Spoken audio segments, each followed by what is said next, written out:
Assalamualaikum warahmatullahi wabarakatuh.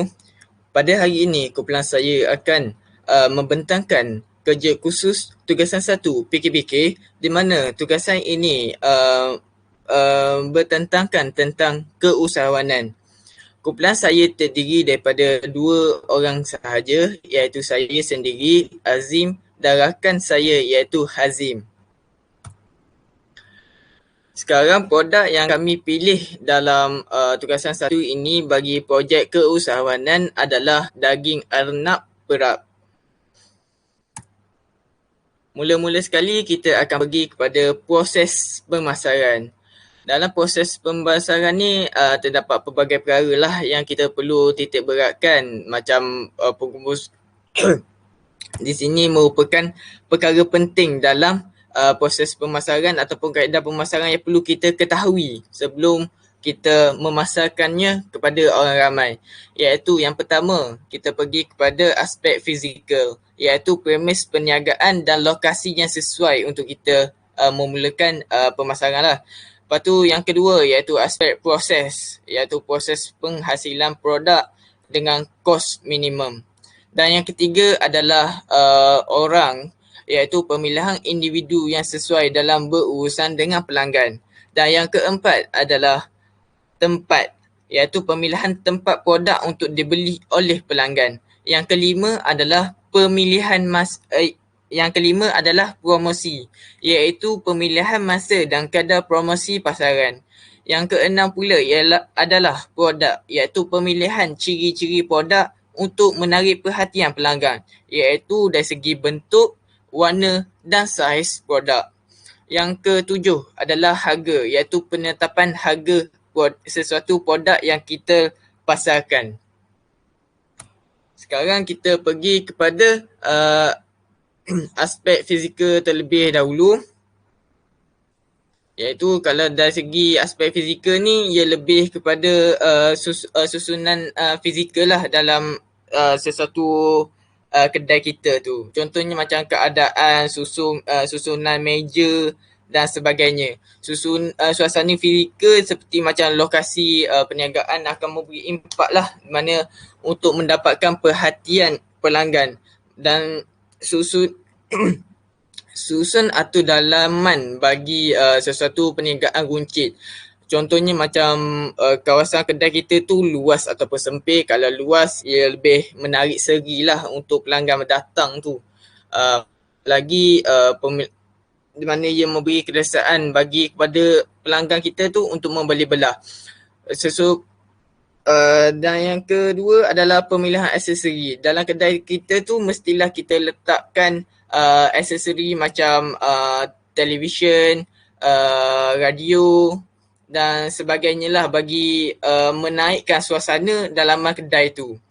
Dan seterusnya kita pergi kepada penggunaan nama ataupun logo sesebuah kedai lah, di mana ia dapat membantu pelanggan ni untuk mengingati nama kedai kita tu. Macam kalau nama dan logo ni mestilah tepat membolehkan pelanggan ni ia ingat lebih lama kedai kita tu, dalam menjadikan perniagaan kita ni berbeza dengan kedai-kedai lain ataupun pesaing-pesaing kita lah yang kita produk kita ni. Sebagai contoh, logo ni mestilah dipamerkan di premium perniagaan atau bangunan supaya mudah dilihat. Contohnya kalau kita letak logo tu mestilah di luar kedai, iaitu di atas, supaya apabila orang lalu lalang dengan menaiki kereta, mereka akan lihat nama dan logo yang terletak di atas kedai kita. Dan logo tu tak boleh diletakkan dalam kedai sebab orang ramai tak nampak ataupun tidak perasan logo kedai kita tu mempunyai logo. Dan yang kedua, kita pergi kepada aspek proses lah, di mana proses ni adalah macam elemen dalaman untuk meletakkan sesuatu sistem yang efektif dan bersesuaian dalam proses mengendalikan produk ni dan perkhidmatan.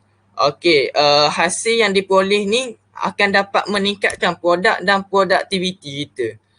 Kiranya macam sistem ni termasuklah dalam proses penghasilan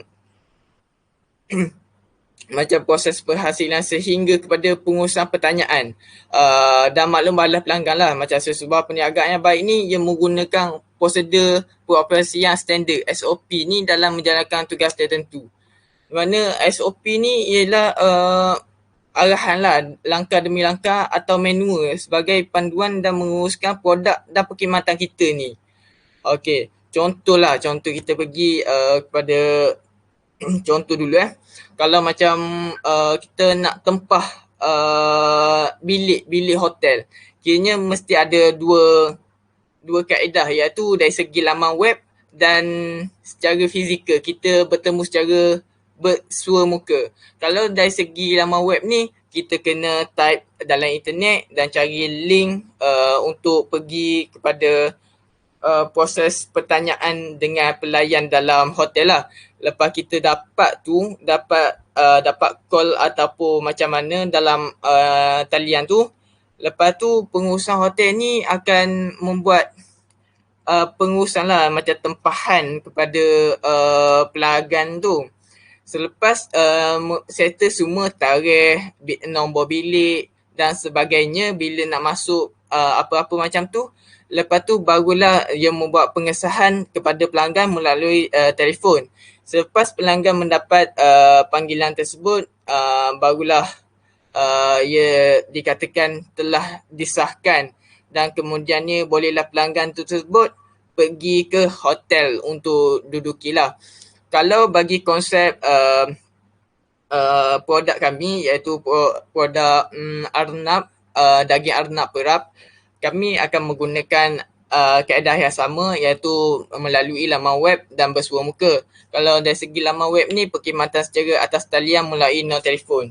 Kiranya apabila kami akan kami akan pamerkan produk kami ni dalam laman web, iaitu seperti dalam media sosial seperti IG, Instagram, Facebook, Twitter dan sebagainya, supaya produk kami ni dikenali ramai.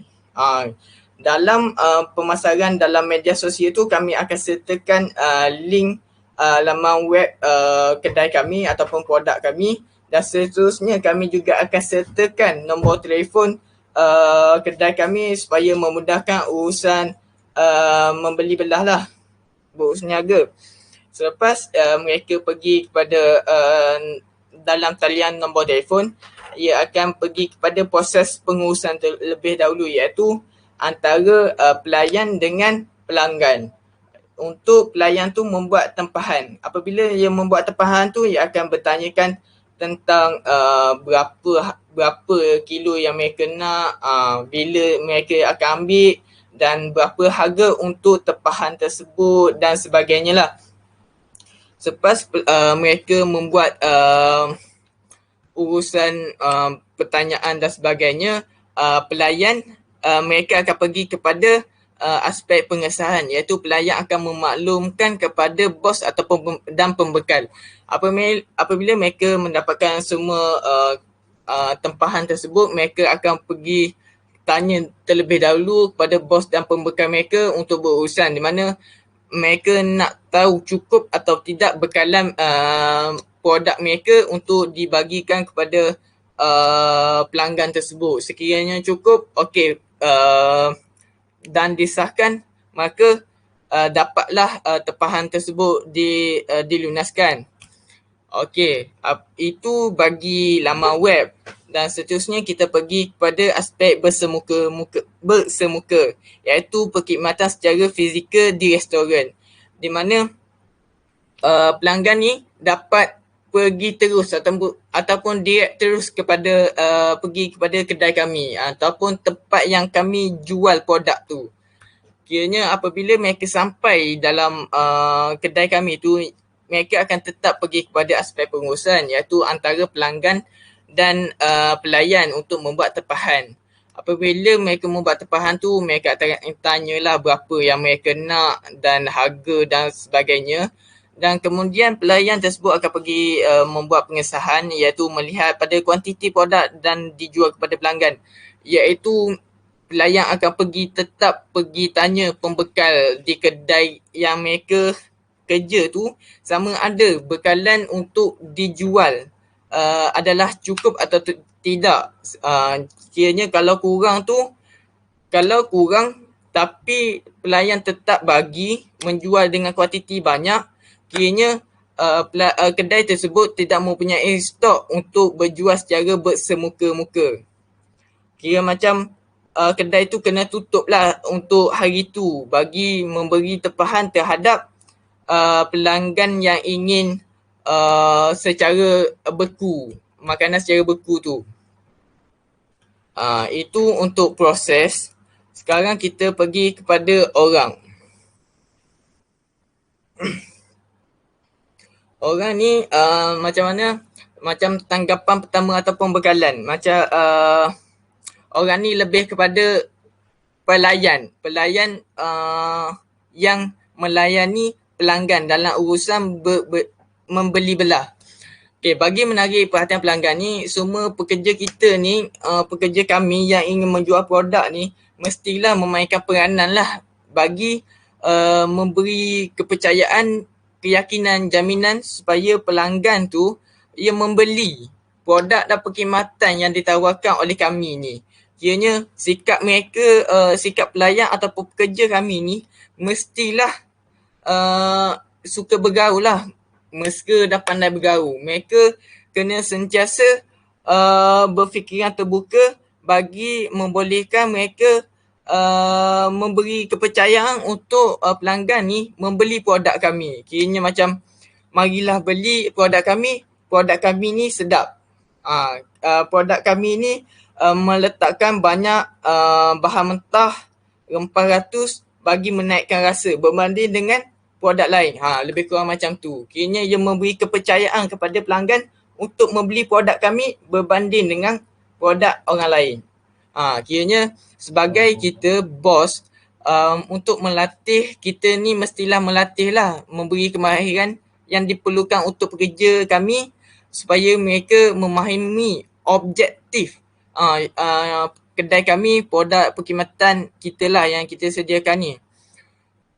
Kira pihak yang perlu mempunyai sikap ni mestilah lebih kepada jurujual, perkhidmatan pelanggan dan staf teknikal lah, supaya mereka mempunyai pengetahuan dalam membantu untuk mempromosikan produk dan perkhidmatan kita ni dengan lebih baik kepada pelanggan yang berpotensi untuk membeli tu. Pelanggan juga ni ia merupakan orang penting dalam perniagaan kita ni. Pelanggan yang menggunakan produk dan perkhidmatan ni bukan sahaja membuat pembelian berulang-ulang, menjadi macam pelanggan setia lah, sentiasa membeli produk kita dengan orang lain, tidak. Macam tu bukan. Malahan mereka menyampaikan maklumat tersebut terhadap orang lain. Kiranya apabila mereka membeli, mereka akan, jika produk dan perkhidmatan yang kita sediakan tu adalah berpatutan dan berkualiti, maka mereka juga akan memberi kabar angin yang baik terhadap orang ramai sehingga ia bertambahlah pelanggan dalam kedai kami. Macam tu. Gabungan pekerja yang baik dan pelanggan yang berpuas hati ni akan membuatkan syarikat kami ataupun kedai kami ni berkembang. Mengembangkan perniagaan dan menjana keuntungan yang lebih lah. Lebih kurang macam tu. Seterusnya kita pergi kepada tempat. Okay. Tempat ni ia merupakan lokasi yang sesuai untuk menempatkan dan menghantar produk kepada pengguna akhir. Kiranya kita kena pasti dahulu lokasi untuk menjual produk dan perkhidmatan kita supaya sampai kepada pengguna akhir. Pengguna akhir ni ia adalah pelanggan kita ataupun yang membuat tempahan tu. Ni tempat ni mereka dapat membuat tempahan secara langsung dan tidak langsung menerusi beberapa saluran peredaran seperti ejen, pengedar pemborong dan peruncit. Okey, kaedah alternatif pasaran dalam talian juga dapat digunakan untuk menjual produk dan perkhidmatan lah secara pelanggan berdasarkan apa yang disasarkan. penggunaan tempat yang betul ni dapat membuatkan kita ni menembusi pasaran yang lebih besar, meningkatkan jualan, memaksimalkan keuntungan kerana produk dan perkhidmatan kita ni telah sampai kepada pengguna akhir iaitu pelanggan dengan betul dan tepat. Kini apabila kita mencari, memilih tempat yang betul, maka urusan berurus niaga dapat diselesaikan dengan baik dan cepat. Kiranya ia dapat membuat pelanggan ni berpuas hatilah terhadap perkhidmatan kita. Kiranya macam kalau COD ataupun post produk kami tu lebih cepat berbanding dengan produk-produk lain. Kalau dari segi apa yang saya kata langsung dan tidak langsung ni, kalau langsung ni lebih kepada produk ataupun perkhidmatan yang dijual tu kepada pelanggan, iaitu secara langsung melalui bersua muka, surat ataupun dalam talian. Kalau tidak langsung pula ni, ia lebih kepada menggunakan saluran pertengahan lah, macam perunci, pemborong dan ejen tu untuk mengedarkan produk atau perkhidmatan kita lah, tetapi dengan penggunaan harga tokokan daripada pihak pengantara. Kaedah ini sangat berkesan lah untuk sampai kepada pasaran yang lebih luas. Lebih kurang macam tu. Seterusnya kalau kita pergi kepada perniagaan digital ni. Perniagaan digital ni apa saya nak kata adalah dalam kini kan kita berada di era moden dan dengan keadaan negara kita yang terkena perwabakan COVID-19 ni, virus COVID-19, kiranya kaedah bersua muka ni agak kurang efektif terhadap perniagaan sekarang lah, di mana ramai pelanggan ataupun kedai-kedai perlu ditutup dan tidak dapat bersua muka. Jadi untuk mengambil inisiatif, kami lebih kepada membuat perniagaan secara digital, iaitu secara atas talian lah. Kiranya macam walaupun dalam talian, para pelanggan setia ataupun yang baru nak kenal produk kami dapat membelilah produk kami secara atas talian. Kiranya kami akan membuat pengurusan dan menghantarnya kepada rumah mereka lah.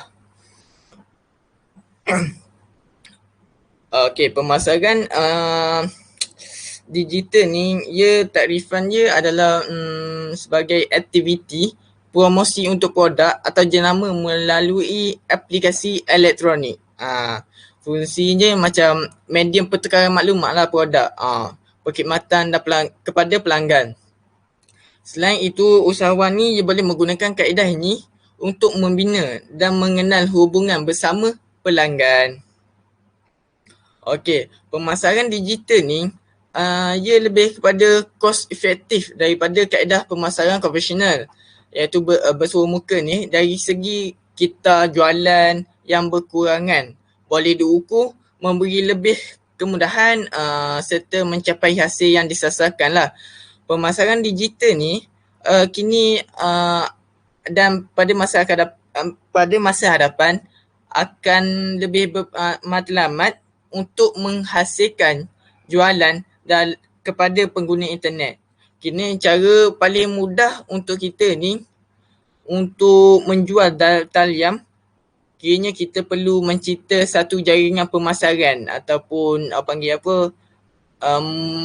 membuat satu akaun dalam talian untuk memperkenalkan produk kita. Contoh aplikasi yang dapat kita buat akaun dalam aplikasi tersebut untuk memasarkan produk kami adalah Google Place, Weblog, media sosial, podcast dan laman web. Okey, ini merupakan contoh-contoh lah aplikasi yang dapat kita pasarkan produk kami. Okey, strategi pemasaran digital. Okey, untuk kita nak pasarkan secara digital, tindakan ia lebih kepada strategi tindakan yang perlu kita buat lah apabila kita melakukan perniagaan secara atas talian. Okey, di sini saya sertakan tujuh strategi untuk kita buat dalam pemasaran digital, iaitu yang pertama pemasaran bermaklumat. Pemasaran bermaklumat ni lebih kepada penggunaan maklumat ringkas, video pendek dan perkongsian media sosial melalui jaringan pemasaran atas talian. Kiranya kita nak pasarkan pasaran produk kita ni tak semestinya dalam bentuk gambar dan ayat-ayat lebih kurang macam tu. Kami akan membuat satu demonstrasi berkenaan dengan produk kami. Contohnya macam video mukbang tapi menggunakan produk kami, iaitu daging anak perap. Kiranya pelanggan akan melihat video kami dalam laman web kami. Mereka akan lihat betapa sedapnya produk kami ni. Kiranya ia akan meningkatkan rasa nak beli tu. Rasa nak beli produk kami. Yang kedua, kita pergi kepada peruncitan dalam talian.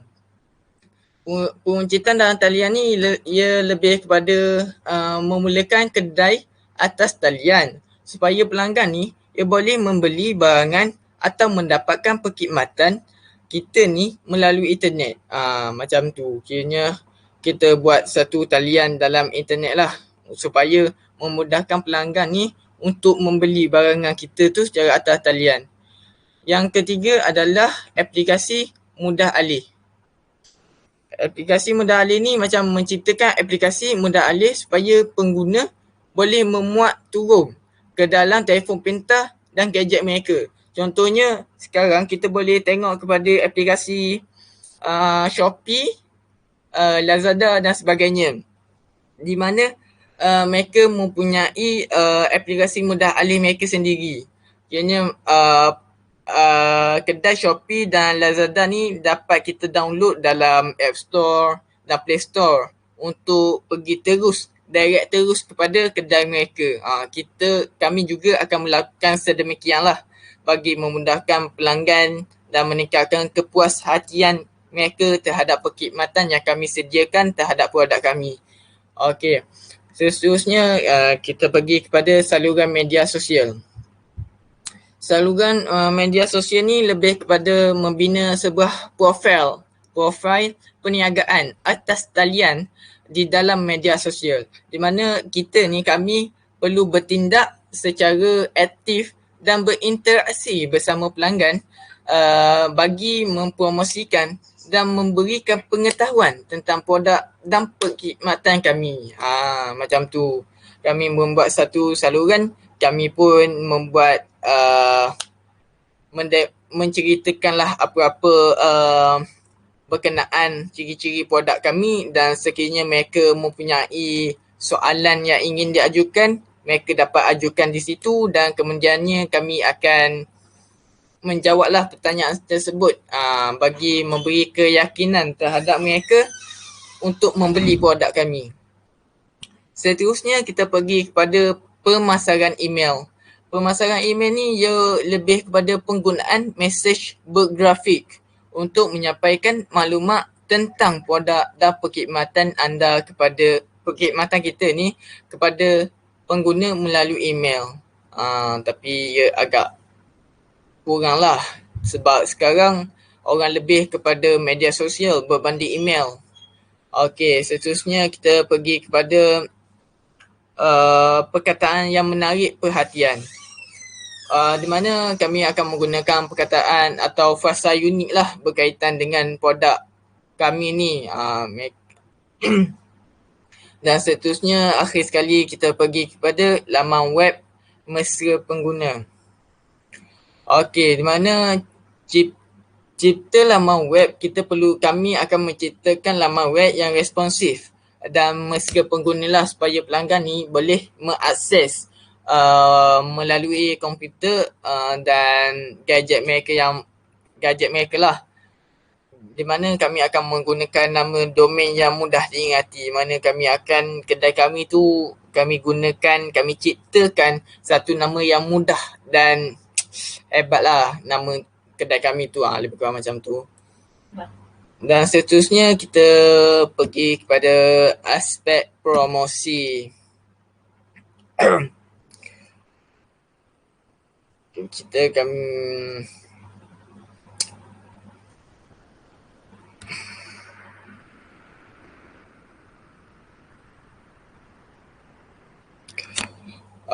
promosi. Promosi ni ia lebih kita memberi promosi akan produk kita kepada masyarakat umum. Di mana promosi ni, kita nak beri promosi kat orang ni bagi kita nak atur cara macam mana nak buat, macam mana anggaran promosi tu macam mana. Ia merupakan satu aspek cabaran terbesar terhadap peniaga. Kiranya macam kalau bagi banyak ni, adakah ia akan merugikan kedai tersebut ataupun tidak.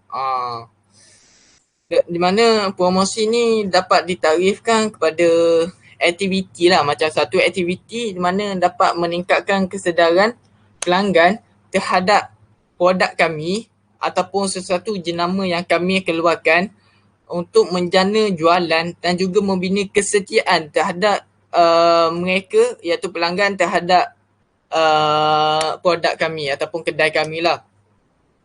Macam kalau kita tidak memberi promosi, semua orang akan biasa. Mungkin mereka akan membuat perbandingan dengan produk yang lain. Tapi untuk mengelakkan pelanggan kami daripada membuat perbandingan produk kami dengan produk orang lain, kami akan membuat satu promosi supaya mereka akan sentiasa melihat produk kami di media sosial dan bukannya produk-produk lain. Macam tu. Kiranya lebih kepada membina kesetiaan lah kepada mereka terhadap kedai kami. Okey. Periklanan juga, kita nak beri periklanan ni, kita kena untuk membuat satu promosi, kita mestilah mengiklankan promosi tersebut. Mana strategi promosi ni, kaedah komunikasi satu hala untuk memberi tahu kepada pelanggan tentang maklumat sesuatu produk kita ni. Dan bagaimana mereka untuk mendapatkan produk yang kami tawarkan, iaitu promosikan. Macam tu. Okey, pemasaran ni boleh kepada pemasaran luar kotak ataupun sebagainya. Kalau pemasaran luar kotak ni lebih kepada suatu teknik lah, pemasaran yang positif terhadap pesaing kami dan trend pasaran. Okey, lebih kepada macam tu. Okey, konsep promosi. Contoh-contoh promosi yang dapat kami bagilah terhadap pelanggan untuk membina kesetiaan mereka terhadap produk kami, iaitu memberi kupon diskaun. Kiranya macam kalau mereka datang ke kedai kami secara direct ataupun secara fizikal, bersua muka, makan di kedai kami akan memberikan kupon diskaun terhadap mereka lah. Macam tu. Tapi pada waktu-waktu yang tertentu lah. Seterusnya kami juga akan memberikan sampel percuma kepada orang yang lalu lalang. Kiranya macam nak memperkenalkan produk kami kepada orang ramai. Dan seterusnya kami akan menyediakan satu pertandingan di kedai kami. Macam kalau mereka dapat habiskan semangkuk besar produk kami, iaitu daging arna perap, jika mereka dapat habiskan dalam waktu-waktu yang tertentu, contohnya dalam masa 10 minit, maka mereka tidak perlu bayar untuk portion tersebut ataupun untuk makanan tersebut. Tidak perlu bayar. Kiranya macam percuma terhadap mereka lah. Kiranya macam pertandingan tu untuk menarik pelanggan untuk menyertai. Tapi sekiranya mereka gagal untuk memenangi ataupun memenuhi syarat pertandingan tersebut, maka mereka perlu membayar untuk makanan tersebut lah yang mereka dalam pertandingan tu. Seterusnya kami juga akan melakukan promosi combo set produk. Combo set produk ni lebih kepada beli 2 percuma 1, lebih kurang macam tu lah. Combo, kita buat combo, kita ambil 3, beli 3 percuma 1, beli 4 percuma 2 ke, lebih kurang macam tu kiranya. Untuk supaya pelanggan ni membeli produk kita dengan kuantiti yang banyak. Lebih kurang macam tu. Seterusnya kita pergi pada tarikh. Konsep promosi, bila kita nak memberikan promosi ni kepada pelanggan, kita perlu melihat tarikh-tarikh yang betul lah untuk memberi promosi ni. Contohnya macam hari perayaan dan hari cuti umum. Hal ini di mana apabila waktu ni ataupun tarikh ni ramai orang yang mendapatkan cuti, maka mereka dapat pergi ke kedai kita lah dengan ramai. Macam tu. Kalau kita buat promosi, ramai orang akan datang sebab semua ramai yang cuti pada waktu tersebut. Contoh hari perayaan macam Hari Raya Aidilfitri, Hari Raya Aidiladha, Hari Raya Cina, Hari Raya Deepavali dan sebagainya. Kalau hari cuti umum ni lebih kepada Hari Pekerja, Hari Satu Malaysia dan sebagainya. Masa-masa ni ramai yang mendapatkan cuti. Maka bolehlah mereka membawa keluarga mereka pergi ke kedai kami lah untuk menikmati promosi yang dikhidmatkan ataupun dipasarkan lah. Okey, seterusnya kepada teknik iaitu berbentuk grafik. Macam mana kita nak promosikan atau mempamerkan promosi kita tu. Kita kalau nak buat satu promosi, kita tidak boleh letakkan dalam bentuk tulisan semata-mata. Kita kena letakkan satu promosi tu, bila orang lihat, mereka akan tertarik. Mestilah dalam berbentuk grafik. Seperti ada gambar, lepas tu berwarna-warna, menarik perhatian ramai. Berbanding kalau tulisan, dia boring. Satu kertas putih, lepas tu kita tulisan hitam. Orang baca pun tak nak. Kiranya kalau kita buat satu promosi dalam berbentuk grafik, ia lebih menarik perhatian. Macam tu. Dan seterusnya pelantaran. Kiranya di mana kita nak promosikan produk kita tu. Saya letak media sosial. Untuk produk kami akan mempromosikan produk kami ni kepada media sosial. Media sosial seperti Instagram, Facebook, Twitter dan YouTube. Kalau YouTube ni kami lebih sertakan kepada demonstrasi ataupun mukbang.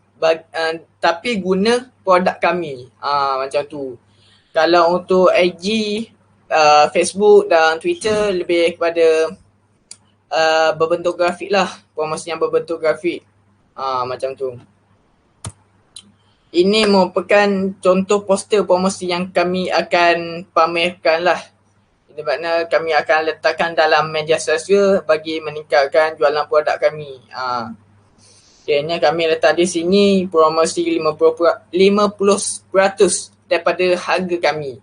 Kalau kami jual untuk portion besar ataupun pinggan besar, contoh kalau harga untuk pinggan besar tu RM60. Tapi kalau untuk promosi ni kami akan potong separuh. Kiranya dengan harga RM30 sahaja.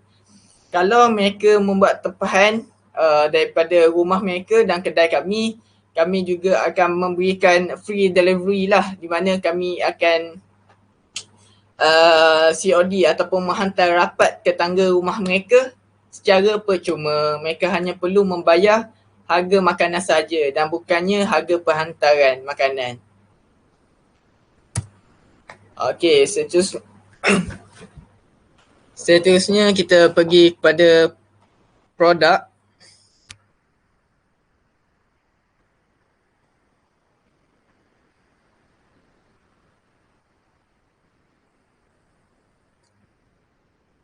Okey, bagi produk ni ia lebih kepada pembungkusan lah.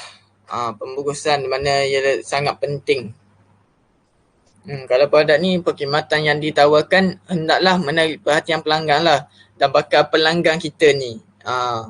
Lepas kita memberi promosi-promosi, mestilah mempunyai bakal pelanggan yang akan datang untuk membeli produk kita.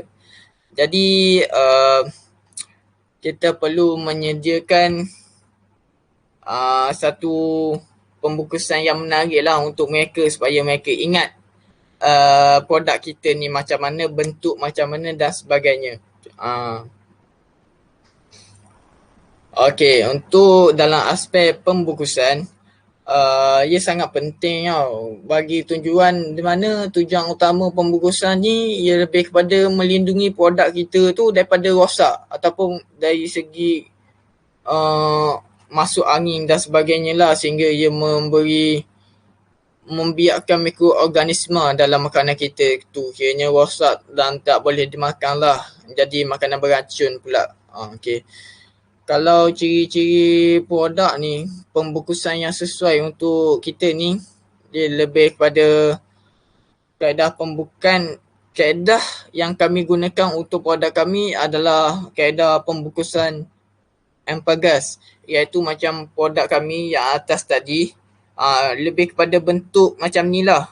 Bentuk ini merupakan satu pembungkusan hampa gas, iaitu dia gunakan plastik, lepas tu dia masukkan produk ataupun makanan dalam tu dan mengeluarkan angin lah daripada benda tu, daripada plastik tu. Seterusnya kita lihat kepada saiz pula. Saiz paket ni ia mesti sesuai mengikut kuantiti daging. Kalau kita jual jual makanan kita tu mengikut gram dan sebagainya, contohnya 500 gram untuk satu plastik ataupun satu bungkusan, maka saiz untuk produk tu mestilah bersesuaian untuk 500 tu. Tak boleh terlalu besar dan tidak boleh terlalu kecil lah, mesti sedang-sedang punya.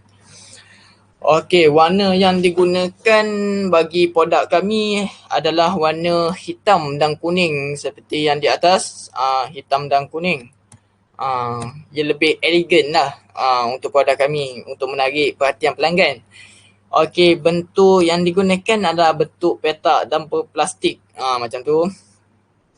Seterusnya, apabila selesai aspek pembungkusan, maka kita pergi kepada aspek pelabelan, di mana apa yang perlu kami letak pada plastik tersebut ataupun bungkusan produk kami tu, apa yang kami perlu letak. Okey, di sini saya sertakan beberapa benda yang perlu kami letak, iaitu nama produk kami, kandungan makanan, tarikh luput, logo halal, tanda harga dan kod bar. Nama, kalau contoh di sini kami sertakan contoh lah untuk dilihat. Bagi nama produk ni, kita perlu letakkan di hadapan dan perlu dibesarkan supaya mereka tahu apa yang mereka beli. Contohnya macam di atas ni, arnab perap. Jelas dilihat produk kami macam tu. Seterusnya, lebih kepada kami letak kandungan makanan. Mesti apabila seseorang ingin membeli makanan tu, mesti mereka perlu lihat kandungan makanan supaya sama ada makanan tersebut mempunyai sesuatu bahan yang akan mengalergikan mereka ataupun tidak. Contohnya kalau macam kita lah sebagai Muslim, apabila kita membeli sesuatu makanan yang berperap ataupun macam dan lain-lain lah, mesti kita perlu lihat kandungan makanan tu terlebih dahulu, sama ada makanan yang kita nak beli tu adalah halal ataupun tidak, boleh ataupun tidak, macam tu. Seterusnya kami akan meletakkan tarikh luput pada produk kami supaya mereka tahulah bila luput makanan yang dijual tu. Kiranya sebelum tarikh luput tu mereka still boleh masak benda tu. Okey, seterusnya iaitu logo halal. Ini merupakan salah satu aspek yang sangat penting lah bagi memberi keyakinan kepada pelanggan Muslim untuk membeli produk kami.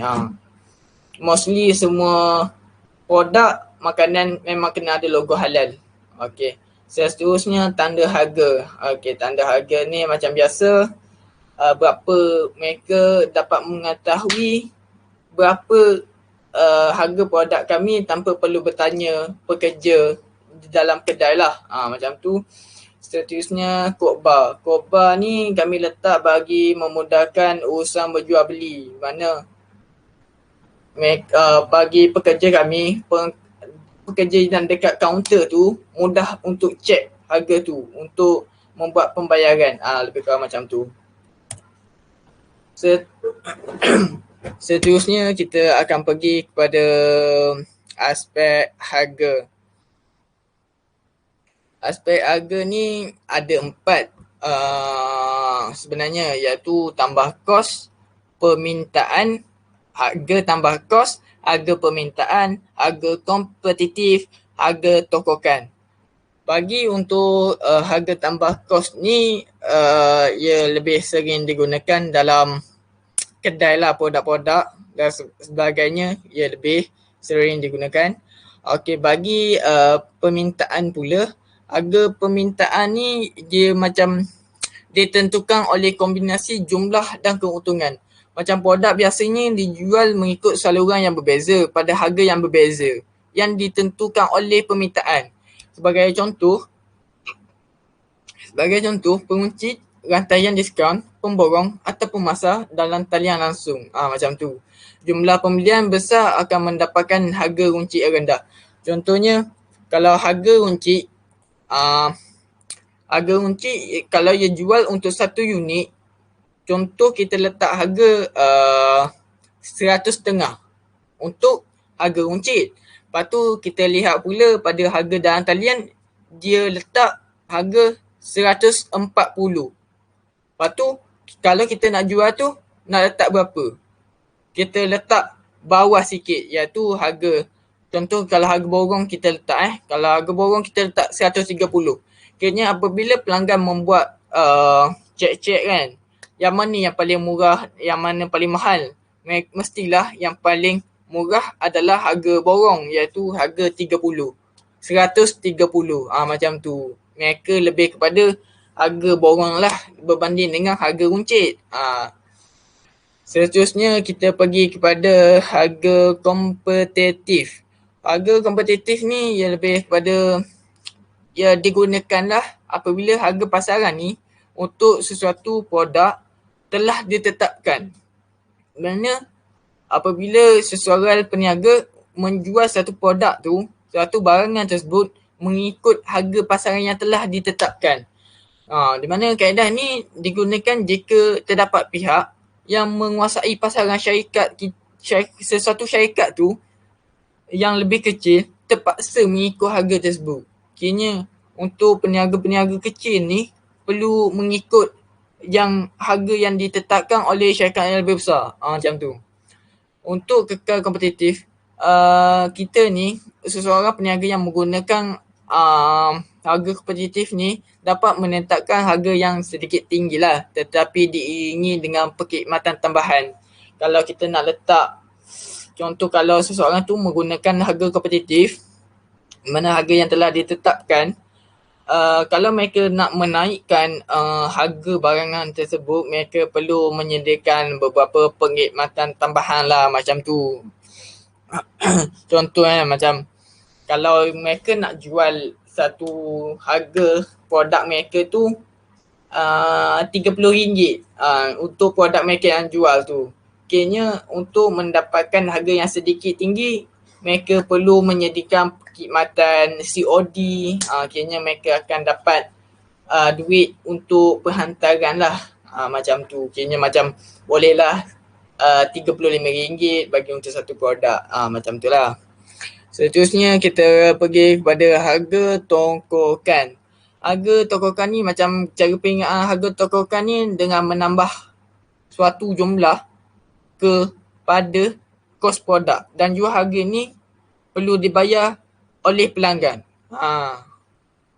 Dibayar oleh pelanggan, bukan kepada pelanggan. Kerana kaedah ini digunakan oleh kebanyakan pengeluar, pemborong dan peruncit lah. Lebih kurang macam tu. Contoh macam harga produk yang dijual tu, contohnya kita letak 120. Kita letak 120, tapi kita jual dengan harga 180. Kiranya macam harga tokokan adalah sebanyak RM60. Macam tu. Bagi untuk produk kami akan menggunakan harga kos tambah lah, di mana dia sering digunakan lah, lebih mudah untuk digunakan berbanding dengan produk lain. Di mana kaedah ini dapat memastikan supaya ni supaya nilai harga telah yang ditetapkan ni bukan sahaja melebihi cost overhead tapi juga memberikan keuntungan yang diperlukan.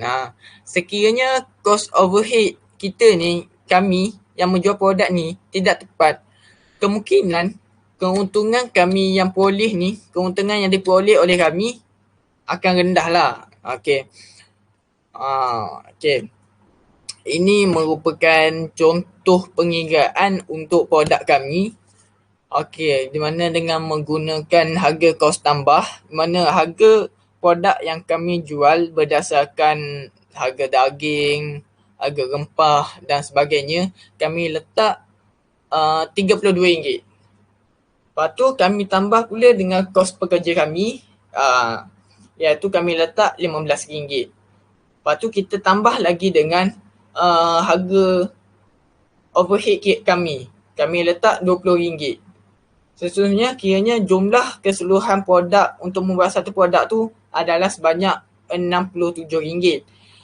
Okey, lepas tu kami akan kautkan keuntungan lah untuk satu produk kami tu, untuk satu unit tu kami letak RM20.10, di mana keuntungan ni pengiraan daripada 30% daripada jumlah kos produk tu. Kiranya jumlah kos produk adalah sebanyak 67. Kiranya kami perlu ambil keuntungan sebanyak 30% daripada produk kami, iaitu 67 tu kami akan mendapat sebanyak RM20.10. Apabila kita tambah harga kos tambah dengan keuntungan, maka harga yang perlu dijual adalah sebanyak RM87.10. Ini merupakan harga yang perlu peniaga, iaitu kami, menjual produk kami kepada pelanggan, iaitu sebanyak RM87.10 untuk satu unit.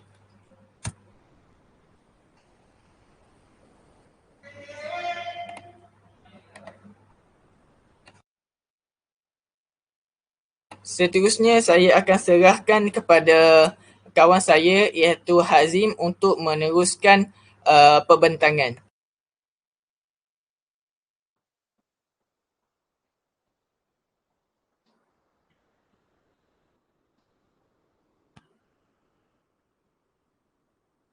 Okey, seterusnya saya akan sambung dengan pengurusan keusahawanan bagi produk yang kami jual, iaitu produk daging arnab perak.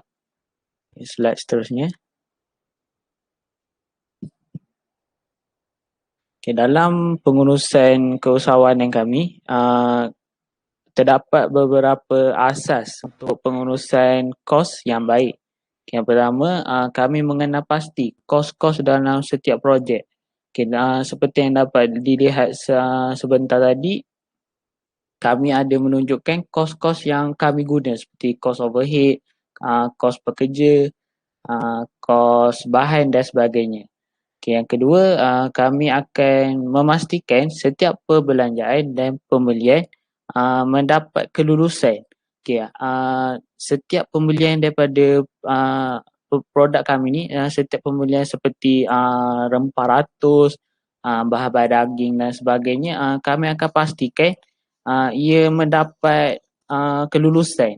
Jadi bila kami nak jual nanti, tidak berlakunya masalah seperti ketidakpercayaan pelanggan yang menyatakan bahawa produk ni ada masalah dan sebagainya. Yang ketiga adalah kami akan menyimpan segala rekod berkaitan kos. Kos-kos yang kami gunakan tu kami akan simpankan dalam laptop dan juga kami akan tulis juga. Di dalam komputer tu sebagai backup kepada yang kami tulis. Jika yang tulis tu hilang, jadi kami boleh rujuk balik yang dalam komputer yang kami telah simpankan. Okey, seterusnya. Okey, dalam pengurusan kewangan produk kami juga, kami akan merancang perbelanjaan. Okey, dalam perbelanjaan ini kami akan menentukan cara berbelanja. Contohnya kami nak belanjakan seperti membeli bahan-bahan pembuatan daging kami akan tentukan nak beli cara macam mana, sama ada cara bersemuka dan sebagainya. Yang kedua, kami akan membuat akaun simpanan di bank. Okay, akaun simpanan ni untuk menyimpan keuntungan yang kami dapat. Okay, macam kami akan sediakan 2 akaun bank untuk pastikan sebagai backup. Jadi keuntungan ni kami boleh bahagikan masuk dalam contoh bank yang pertama Maybank dan bank yang kedua adalah bank BSN contohnya. Jadi yang ketiga pula kami akan menentukan cara menabung. Okay, cara menabung ni kami berdua akan sekurang-kurangnya akan apabila mendapat keuntungan kami akan ambil sedikit duit keuntungan tu untuk dimasukkan ke dalam tabung sekiranya berlaku sebarang kecemasan yang berlaku. Sekiranya berlaku kecemasan, jadi kami boleh gunakan duit tabung yang telah kami simpankan tu. Okay, seterusnya kami juga akan mengawal perbelanjaan diri. Okay, kami akan pastikan kos yang kami keluarkan tu tidak lebih daripada sepatutnya yang kami telah tetapkan. Contoh kos untuk buat daging perap ni adalah RM67. Jadi kami akan pastikan kos yang kami nak guna tu tidak lebih pada RM67 tu. Ya, kalau mungkin lebih pun mungkin lebih dalam RM1 atau RM2 saja. Okey, dan yang terakhir adalah membuat belanjawan diri. Okey. Setiap seorang daripada kami akan merancang perbelanjaan diri masing-masing untuk memastikan kos produk kami ni tidak terjejas dan sebagainya. Okay, seterusnya. Okay, dari aspek kewangan pula, kami akan mengenal pasti sumber pendapatan yang kami gunakan. Okay, macam sumber pendapatan kami gunakan untuk menjual produk kami akan gunakan duit bergantung pada keadaan. Kami akan gunakan sama ada duit keuntungan yang telah kami dapatkan sebelum ni atau kami akan menambah sedikit duit poket kami sendiri. Yang kedua pula adalah mengurus dan merancang projek yang mendatangkan keuntungan. Okey, ini macam projek yang kami tengah buat sekarang ni adalah menjual daging anak perap kan. Jadi kami dah rancang dan kami dah lihat bahawa penjualan daging anak perap ni boleh mendatangkan keuntungan dan kami lihat rakyat memang sukalah makan daging anak dan harga yang kami tawarkan juga tidaklah terlalu mahal dan boleh dibeli oleh rakyat-rakyat lain. Okay, yang ketiga adalah menyediakan rekod pendapatan dan perbelanjaan. Okay, setiap pendapatan atau perbelanjaan yang kami gunakan, kami akan rekod supaya menjadi bukti sekiranya kami ada selisih faham dan sebagainya. Macam contohnya saya terguna lebih duit. Jadi kawan saya ni Azim ni dapat melihat balik rekod betul ke apa yang saya saya menggunakan lebih duit duit produk yang telah kami jual tu. Jadi kami boleh rujuk balik. Okay, seterusnya.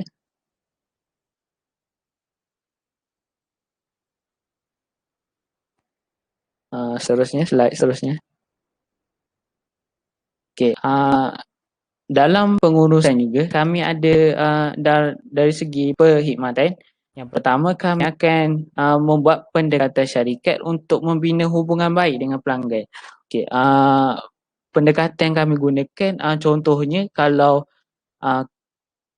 pekerja kami menghantar daging anak perap tu kepada rumah pelanggan, kami akan buat seperti kami akan mengadakan sesi tangkap gambar dengan pekerja yang menghantar daging anak perap tu. Jadi di situ secara tidak langsung dia akan dapat membina hubungan baik dengan pelanggan-pelanggan yang membeli produk kami tu. Okay, yang kedua, melambangkan imej dan kekukuhan syarikat. Okay, cara kami nak tunjukkan syarikat kami ni memang betul-betul utuh dan untung, dan seperti syarikat yang menjual produk lain, kami akan sedikit sebanyak akan mengumpul duit untuk membeli mungkin membeli sebuah kilang yang lebih besar ataupun membeli bangunan sebagai headquarters produk kami. Jadi di situ pelanggan akan lihat bahawa produk kami ni daging anak perah ni memang betul-betul memang betul-betul terkenal lah macam produk-produk lain. Okay, yang ketiga, membezakan produk dengan pesaing. Okay, kami memang mengamalkan sikap ni sebab kami tak nak nanti pelanggan menganggap produk kami ni sama je dengan produk yang contoh produk CA ni jual daging anak perap juga. Lepas tu kami pun jual juga, tapi kami tiru sebiji, maksudnya logo sama, apa semua sama. Jadi pelanggan ni akan rasa macam sama, jadi macam syarikat ni tak elok lah sebab meniru produk orang lain. Jadi kami memang tegaskan untuk elak daripada produk kami ni tidak mengikut dengan produk orang lain. Okay, yang terakhir sekali ialah kami akan mewujudkan satu tempat untuk customer service department. Okay, fungsi tempat ni adalah untuk kami kendalikan hal-hal berkaitan pelanggan. Okay, contohnya pelanggan tu ada rungutan atau informasi yang hendak ditanyakan kepada kami berkaitan dengan produk daging anak yang kami jual ni. Jadi di situ mereka boleh menyuarakan pendapat mereka supaya pihak kami ni dapat membaik pulih dari semasa ke semasa supaya pelanggan terus setia dengan produk daging anak perah kami ni. Yang seterusnya.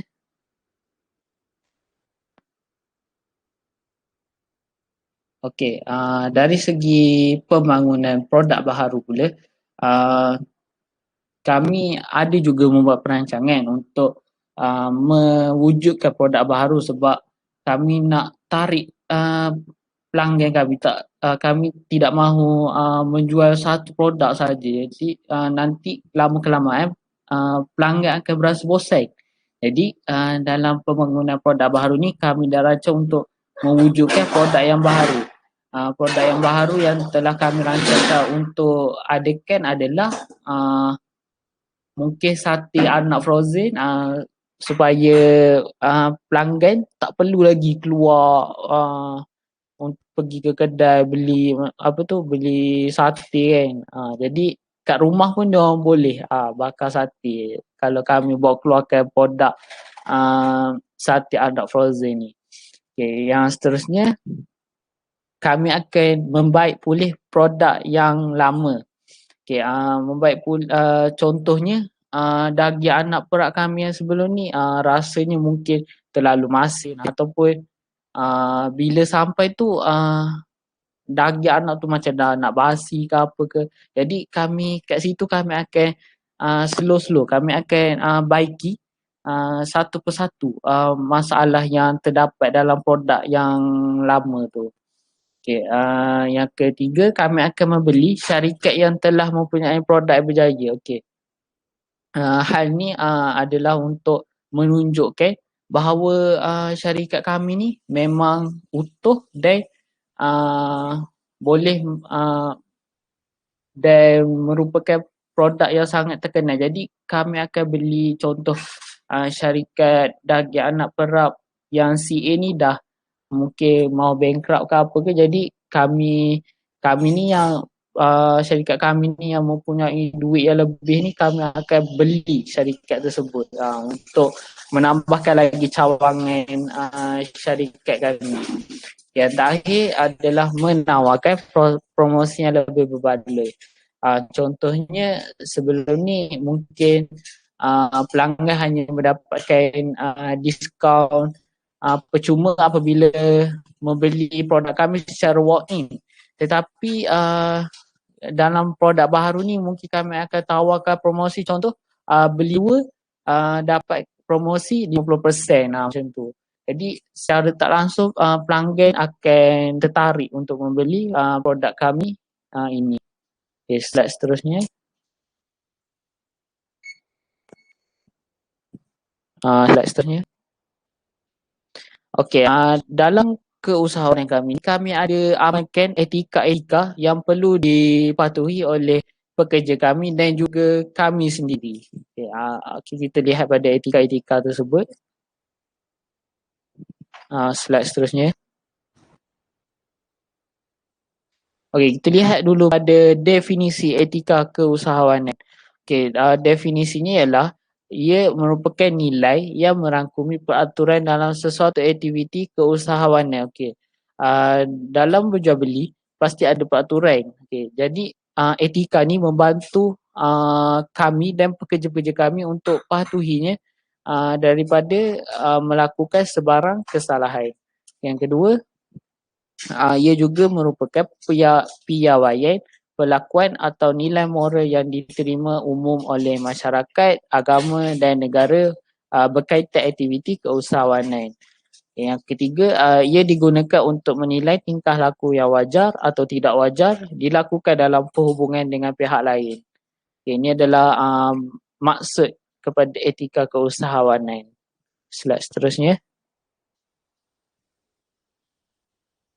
Okey, kenapa kami perlu etika dalam penjualan produk kami? Okay. Ada beberapa tujuannya ialah pertama, memupuk perasaan muhibah dan semangat perpaduan di kalangan peniaga, pengguna dan kerajaan. Okay, ini untuk meningkatkan rasa kasih sayang, rasa bersatu padu dan sebagainya.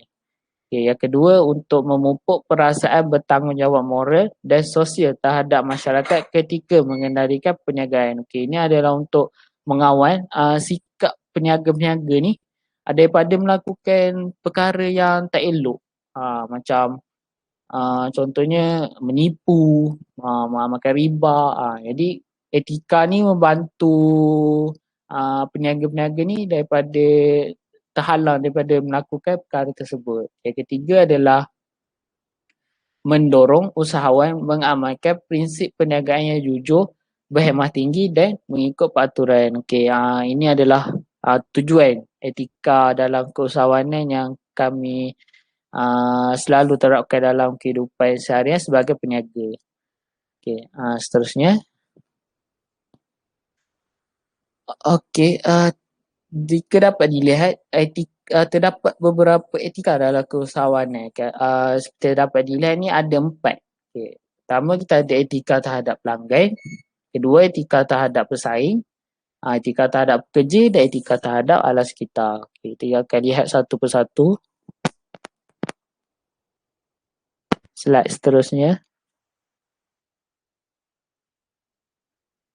Okey, etika terhadap pelanggan ni, yang pertama, kami akan berorientasikan pelanggan. Okay, maksudnya, kami akan menghasilkan produk atau perkhidmatan ni terbaik untuk pelanggan.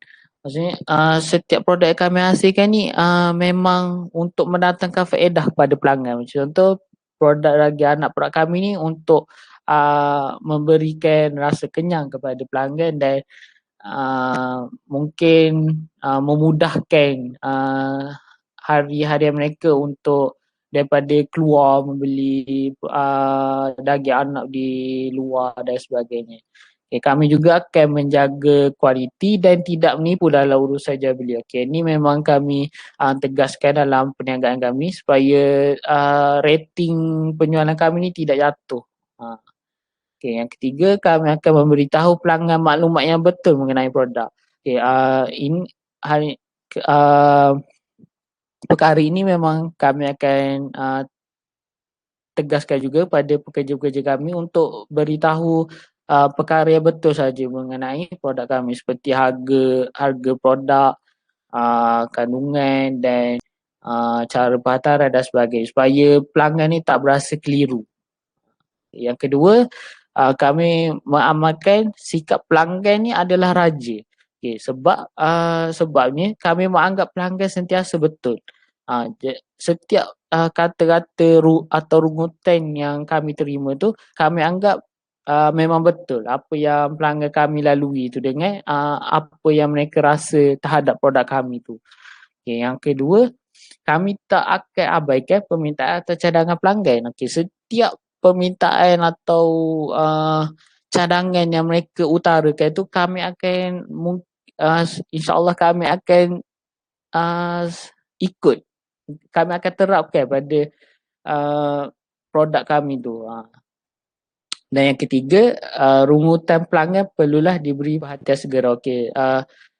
Setiap rungutan daripada pelanggan tu kami akan memberi respon dengan lebih cepat supaya pelanggan ni tak berasa sakit hati ke marah ke apabila berurusan dengan kami. Slide seterusnya. Etika terhadap pesaing pula ialah dari segi aspek peletakan harga, kami akan meletakkan harga jualan yang tidak menjejaskan pesaing. Apa maksudnya? Maksudnya macam contoh pesaing tu meletakkan harga daging anak perapnya adalah dalam RM88 contoh. Jadi kami ni sebagai pesaing, kami tak akan letak harga sampai memang jauh sangat macam contoh RM50. Jadi pelanggan ni akan berasa harga produk kami lagi murah pada harga produk CB ni. Jadi di situ tak langsung memang terjejas perniagaan mereka disebabkan harga yang kami letak terlalu rendah. Dan yang kedua, kami juga tak akan meletakkan harga dengan cara yang mengelirukan. Dan yang kedua, dari aspek pengeluaran produk, kami tidak meniru produk asli yang dikeluarkan oleh pesaing. Hal ini untuk menjaga keaslian produk kami. Jadi kami tak akan tiru mana-mana produk daripada syarikat lain atau kami mengambil sebiji kandungan atau harga logo dan sebagainya kami tak akan tiru. Yang kedua, setiap inovasi yang dibuat perlulah bermoral dan beretika. Hal ini adalah untuk mengelakkan daripada produk pesaing kami tu diburukkan. Yang seterusnya.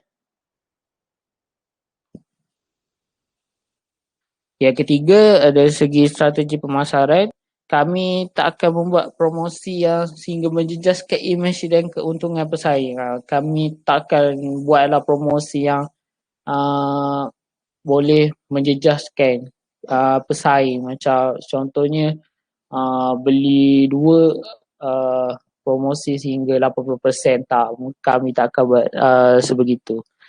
Dan yang kedua, tidak membuat tawaran yang sama. Tawaran yang sama contoh syarikat CB ni membuat tawaran seperti membeli 2 daging anak dapat contoh bekas plastik percuma. Jadi kami tak akan tiru. Mungkin kami akan buat cara yang lain. Yang keempat adalah dari segi strategi agihan. Kami akan guna saluran agihan yang sedia ada di pasaran yang wajar. Contoh yang popular sekarang ni media sosial lah, sebab rakyat memang boleh dikatakan sentiasa on the phone, jadi mereka akan sentiasa melayari media sosial. Jadi bagi kami media sosial adalah tempat yang sesuai untuk mempromosikan produk kami. Slide seterusnya.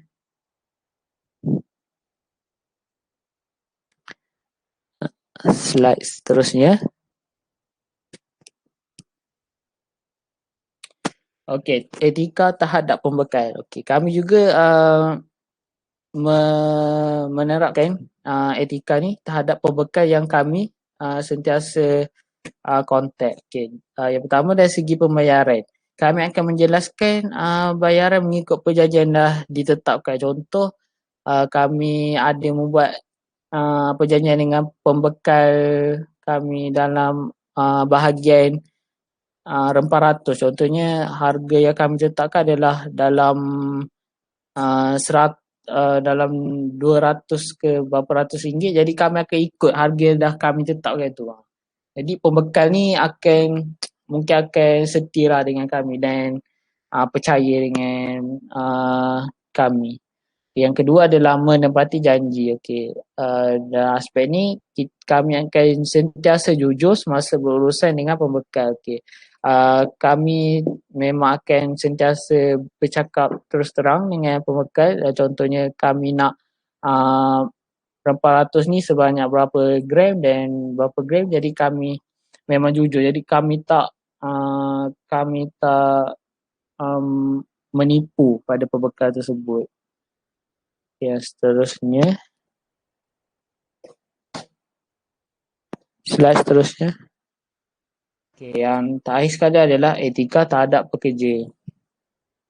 Yang pertama, kami sememangnya akan menjaga hak pekerja.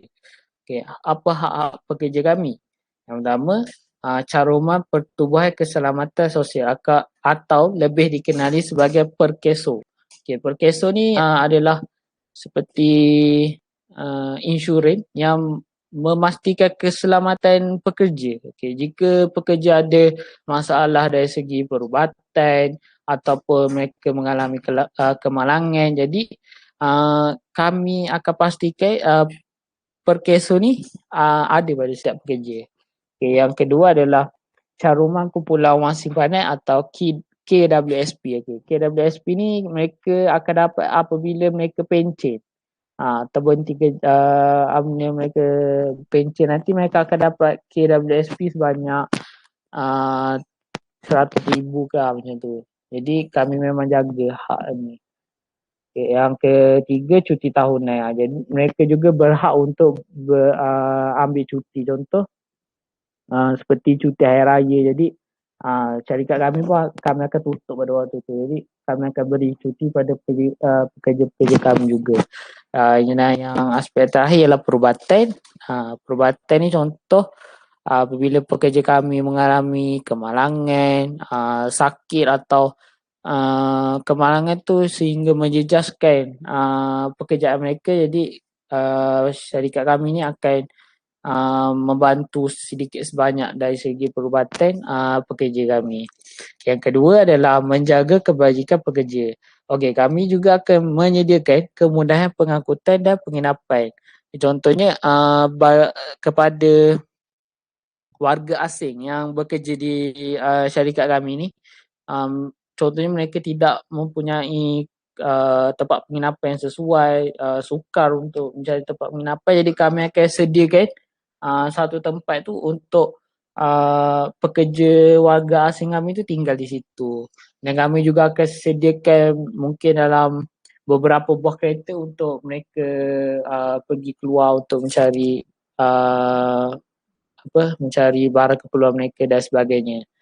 Yang kedua, kami akan memastikan pekerja mendapat kepuasan. Okey, ini memang kami terapkan dalam syarikat kami.